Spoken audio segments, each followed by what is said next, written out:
బాహుబలి 2 తర్వాత ప్రభాస్ వెంటనే సుజిత్ డైరెక్షన్ లో సాహో సినిమా కోసం రంగంలో దిగిండు.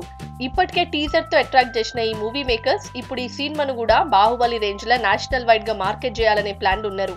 అందుకే ఈ మూవీ కోసం బాలీవుడ్ లో పాపులర్ అయిన శంకర్ ఎహ్సాన్ లాయ్ ను మ్యూజిక్ డైరెక్టర్ గా ఏ రికార్డ్ తీసుకున్నారు.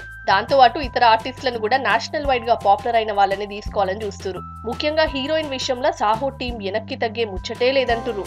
ఈ సినిమాలో ప్రభాస్ సరసన బాలీవుడ్ పాపులర్ హీరోయిన్ నే తీసుకోవాలని చూస్తున్నారు.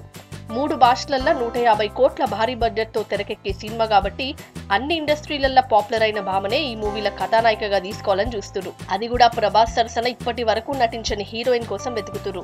ఇప్పటికే సాహో మూవీ కోసం 2.0 హీరోయిన్ గా నటిస్తున్న ఎమీ జాక్సన్ ను కథానాయికగా అనుకున్నారు. దాంతో అటు దీపికా పదుకొనే పేరుని కూడా ప్రభాస్ సరసన పరిశీలించారు. కానీ దీపిక మాత్రం హాలీవుడ్ సిరీస్ తో పాటు సంజయ్ లీలా బన్సాలి పద్మావతి సినిమాతో బిజీగా ఉంది.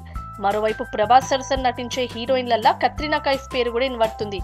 ఇంకోవైపు బాలీవుడ్ హాట్ బ్యూటీ అలియా భట్ పేరు కూడా గట్టిగానే వినిపిస్తుంది. లేటెస్ట్ గా ప్రభాస్ సరసన నటించే కథానాయకుల లిస్ట్ లా పూజా హెగ్డే పేరు కూడా షరీకైంది. ఇప్పటికే పూజా హెగ్డే హృతిక్ తో చేసిన మొహంజోదారో సినిమాతో బాలీవుడ్ లో మంచి గుర్తింపు తెచ్చుకుంది. అటు ఈ భామ తెలుగులో ఒక లైలా కోసం, ముకుంద సినిమాలతో ఇక్కడ ఆడియన్స్ కు మస్తు నజ్జిక్ అయింది. అంతేకాదు లేటెస్ట్ గా అల్లు అర్జున్ హీరోగా నటిస్తున్న దువ్వాడ జగన్నాథం సినిమాలో కూడా పూజానే హీరోయిన్ గా నటిస్తుంది. దీంతో ప్రభాస్ సాహో మూవీలో పూజా హెగ్డే కథానాయికగా నటించే అవకాశాన్ని కూడా పరిశీలిస్తున్నారు. మరి ఫైనల్ గా ఈ బుజ్జిగాడితో సాహో అనిపించే హీరోయిన్ ఎవరన్నది తెలవాలంటే ఇంకొన్ని దినాలు వెయిట్ చేయాల్సిందే.